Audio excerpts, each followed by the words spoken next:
গল্প শুনুন সঙ্গে বাপন চ্যানেলে আপনাদের স্বাগত। আজকের গল্প বিভূতিভূষণ বন্দ্যোপাধ্যায়ের লেখা থিয়েটারের টিকিট।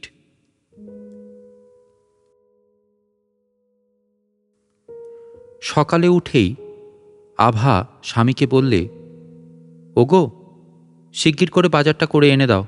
সকাল সকাল রান্না বাড়া করে আবার তৈরি হবে তো, যা বেলা ছোট। অবিনাশ বললে, কি কি আনতে হবে একটা ফর্দ করে রাখো, আমি কলঘর থেকে চট করে আসি, আর একটু পরে কলঘর খালি পাওয়া যাবে না।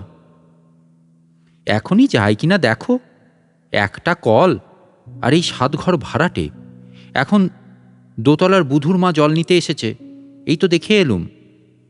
না, বাড়িটা বদলাবো এই সামনের মাসেই, এরকম কষ্ট আর পোষায় না।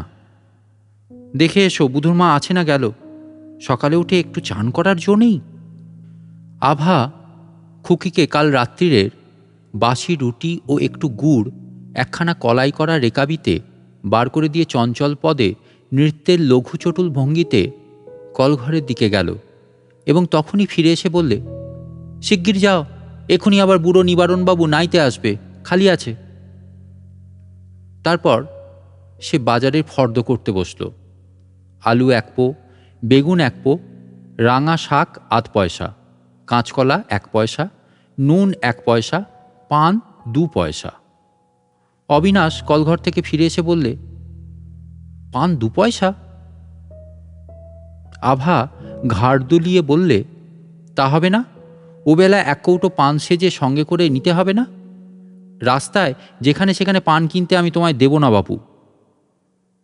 অবিনাশ বাজারে চলে যাওয়ার পরে আভা উনুনে কয়লা দিয়ে কলঘরের দিকে গেল নাইতে। তবু আজ রবিবার, তাই অনেকটা রক্ষে, সময় তাও খুব বেশি কোথায়। খেতে দিতেই তো আজ বেলা 12টা বেজে যাবে এখন। তারপর সাজগোজ, তৈরি হওয়া, একটার তোপ পড়লে 2টো বাজতে আর কত দেরি থাকে। খুকি, ও খুকি, শোন, তুই আর আমি এক জায়গায় বসবো, কেমন তো? ওমা, মুখে সিঁদুর মেখে ভূত হলি যে, তুই ঠিক যেন একটা খুকির হাত থেকে সিঁদুর কৌটো ছো মেরে কেড়ে নিয়ে কড়ি থেকে দোদুল্যমান দড়ির শিকেতে তুলে রেখে আভা হাত উঁচু করে ওপরের দিকে হাস্যোচ্ছল মুখখানা তুলে বললে, উড়ে গেল, হুস, যা। খুকির আসন্ন প্রায় কান্না অপ্রত্যাশিত বিস্ময়ে পরিবর্তিত হওয়াতে সে অবাক চোখে মায়ের হস্তঙ্গিতে প্রদর্শিত ঘরের কড়িকাঠের শূন্যতার দিকে চেয়ে রইল। আভা বললে, আবার আমরা এক জায়গায় যাচ্ছি যে খুকু, কত কি দেখছি, তুই খাবার খাচ্ছিস, ছবি বাজনা কত কি হচ্ছে, গাড়ি চড়ব তুই আর আমি, বুঝলি খুকি, বুঝলি? অবিনাশ বাজার করে এনে ছোট্ট পায়রার খোপের মতো রান্নাঘরটার সামনে নামালো। আভা গামছা খুলে বললে, মাছ আনোনি? তেমন মাছ পেলাম না, আবার ওবেলাকার ধরো রিক্সা ভাড়া রয়েছে, কতগুলো পয়সা। থাকবে তবে, তুমি তাহলে কবিরাজের বাড়ি থেকে চট করে সেরে এসো, বেশি দেরি হয় না জানো। খেতে দিতে ওদিকে আবার, আরে যথেষ্ট সময় থাকবে, ভাবনা কি, এই তো অ্যালবার্ট হল, কতটুকুই বা রাস্তা, যেতে ধরো 20 মিনিট রিক্সাতে। গোলদিঘি দেখনি? সেই সেবার কালীঘাট থেকে আসতে দেখালাম, রেলিং দিয়ে ঘেরা একটা পুকুর, কত লোক বেড়াচ্ছে, মনে নেই? ওরই কাছে। অবিনাশ চলে গেল। আভা ছুটোছুটি করে রান্না চড়িয়ে দিল। মনে আজ তার ভারী আনন্দ। কতদিন যে সে কোথাও বেড়ায়নি। সেই পৌষ মাসে কালীঘাটে গিয়েছিল, আর এটা আশ্বিন মাসে প্রথম। কোনো কিছু দেখা বা কোথাও যাওয়া তো হয়েই ওঠে না। লোকে বলে কলকাতা শহরে কত দেখবার জিনিস, কী বা দেখল সে কলকাতায় এসেছে তো আজ 2 বছরের ওপর হলো। আর কি করেই বা হবে। খুকির বাবা একটা কাগজের দোকানে কাজ করে, মাসে 30 টাকা মাইনে পায়।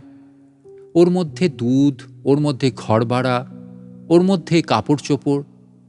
মাসের শেষে একদিন বাজার হয় না, তা বেড়ানো আর থিয়েটার বায়োস্কোপ দেখা। মুদি ধারে চাল ডাল দেয় তাই রক্ষে। ধার চারিদিকে, কয়লাওয়ালা, কেরোসিন তেলওয়ালা, ধোপা, মুদি, বাড়ি ভাড়া। তবুও তো ঠিকে ঝিটাকে ও মাস থেকে জবাব দেওয়া হয়েছে। আভা নিজেই সব কাজ করে। খুকি এখন বড় হয়েছে। মাসে 1.5 টাকা ঝিয়ের পেছনে দেওয়ার চেয়ে ওই 1.5 টাকায় খুকির আর খুকির বাপের বিকেলের জলখাবারটা তো হয়ে যায়। পরশু অবিনাশ এসে একখানা রাঙা কার্ড আভার হাতে দিয়ে বলেছিল, টিকিটখানা ভালো করে রেখে দাও তো আভা। আভা বললে, এ কিসের টিকিট গো? ও আমাদের অ্যাসোসিয়েশনের বার্ষিক উৎসব কিনা রবিবার। অ্যালবার্ট হল ভাড়া নিয়েছে, তাই একখানা টিকিট দিয়েছে। কি হবে সেখানে? কনসার্ট হবে, গান হবে, তারপরে খাওয়া দাওয়া আছে। আমার জন্য একখানা টিকিট আনলে না কেন? আর দেয় না? বেশ গান শুনতুম, দেখতুম কি হয়। কতকাল তো কোথাও বেরোয়নি। দেখো না যদি পাওয়া যায়।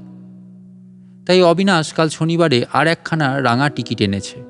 খাওয়া দাওয়া সারাসারি হয়ে গেলে আভা আর একটুও বসেনি। 1 বালতি জল ওবেলা অতি কষ্টে মারামারি করে কলঘর থেকে সংগ্রহ করেছিল। নইলে বেলা 2টোর সময় গা ধোবার জল কোথায় পাবে? 7 ঘর ভাড়াটের সঙ্গে একত্রে বাস, ন্যায্য নাইবার জল তাই মেলে না। তা আবার অসময়ে শখের গা ধোয়া। কি কষ্ট যে জলের এ বাসাতে! আভা আগে আগে অবাক হয়ে যেত জলের কষ্ট দেখে। নদীর ধারের পাড়াগাঁয়ের মেয়ে, মাপজোপ করে জল ব্যবহার করবার কল্পনা সে করতে পারত না। এখন অবশ্যই সব সয়ে গেছে। সাবান মেখে গা ধুয়ে সাজগোজ করতে বেলা 2:30 বেজে গেল। রিক্সা ডাকতে আর একটু দেরি হলো। ওরা যখন বাসা থেকে বেরোলো তখন 2:45। আভা অধীর আগ্রহে চেয়ে আছে কতক্ষণ সেই রেলিং দেওয়া পুকুরটা দেখা যাবে, যার ধারে ওই যে কি নাম জায়গাটার? অ্যালবার্ট হল। খুব বড় বাড়ি, কতলা?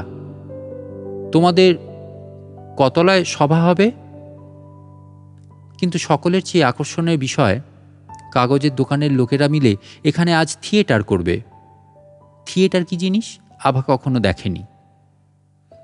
ওদের রিক্সা যখন সংস্কৃত কলেজের কাছাকাছি এসে পৌঁছেছে তখন দুরাগত সমুদ্রকল্লোলের মতো একটা শব্দ ওদের কর্ণগোচর হলো।